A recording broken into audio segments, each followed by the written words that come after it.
معجزات کئی مرتبہ ایمان کو بڑھانے کے لیے کافی ہوتے ہیں، لیکن یہاں پہ ایک بات ضمنی طور پہ آئی ہے اگرچہ، لیکن یہ بات سمجھ لیجئے کہ رسول اللہ صلی اللہ علیہ وسلم نے یہاں پہ کلی کی اور اسی پانی کو دوبارہ مشکیزوں میں ڈالا اور صحابہ نے اسی پانی سے پانی پیا. اور یہ واقعات رسول اللہ کے لعاب کے بارے میں، کلی کے بارے میں متعدد موجود ہیں. حضرت علی کی آنکھ کو رسول اللہ نے لعاب لگایا تھا، وہ آنکھ چمکدار ہوگی. ابو قتادہ کی آنکھ باہر نکل آئی تھی، رسول اللہ صلی اللہ علیہ وسلم نے رکھ دی تھی، پہلے سے زیادہ روشن ہو گئی تھی. اسی طرح زید بن حارث نے یمن کے کنویں کے بارے میں جب شکایت کی تھی تو رسول اللہ صلی اللہ علیہ وسلم نے 7 کنکریاں بسم اللہ پڑھ کے اور ان کے اوپر دم کر کے دی تھی.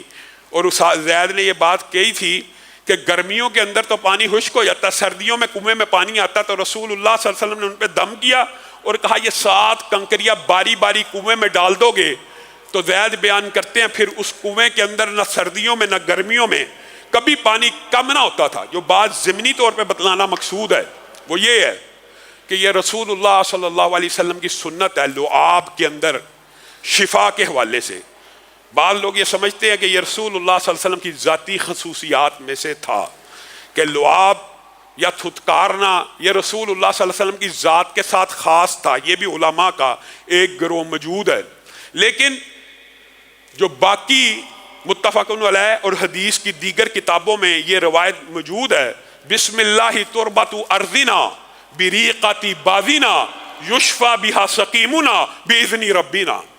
بسم اللہ تربت ارضنا، رسول اللہ صلی اللہ علیہ وسلم جب کسی کو دم کیا کرتے تھے تو یہ پڑھا کرتے تھے بسم اللہ، مٹی کو پکڑا بیماری کی نوعیت کے اعتبار سے، بیماری کی تشخیص کے بعد. بالعموم یہ پھوڑوں، پھنسیوں، خارش اور جسم کے جو ظاہری زخم ہوتے ہیں ان کے لیے یہ دم ہے.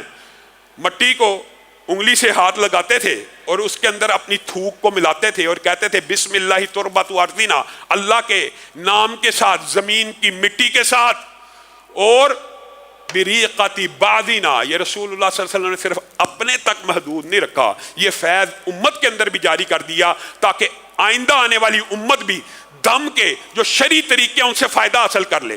بریقت بعضنا، بعض لوگوں کی تھوک کے اندر اللہ کے نام کے ساتھ ہی برکت تو آنی ہے، برکت اللہ کے نام کے ساتھ ہے، زمین کی مٹی کے اندر اور بعض لوگوں کی تھوک کے ساتھ اللہ تعالیٰ لوگوں کو شفا دے دیتا ہے. تو جو رقیہ کرنے والے، دم کرنے والے، کئی مرتبہ ہم نے دیکھا ہے کہ جب وہ پانی کے اندر اپنے لعاب کو مکس کرتے ہیں یا تھتکارتے ہیں تو لوگ اس سے کراہت محسوس کرتے ہیں. یہ بات درست نہیں ہے. یہ اللہ رب العزت نے رسول اللہ صلی اللہ علیہ وسلم کی خصوصیت بعض لوگوں کے نزدیک ہے، لیکن اس حدیث سے یہ پتہ چلتا ہے کہ یہ پوری امت کے لیے رہتی دنیا تک لعاب کے اندر جو بندہ دم کر رہا ہوتا ہے شفا پیدا ہو جاتی ہے اور اللہ رب العزت اس کے ذریعے بعض بیماریوں کو دور کر دیتے ہیں. تو جو چیز قرآن و سنت سے ثابت ہو جائے پھر اس کے اندر کراہت محسوس نہیں کرنی چاہیے. اللہ رب العزت جو کہا گیا، جو سنا گیا، اس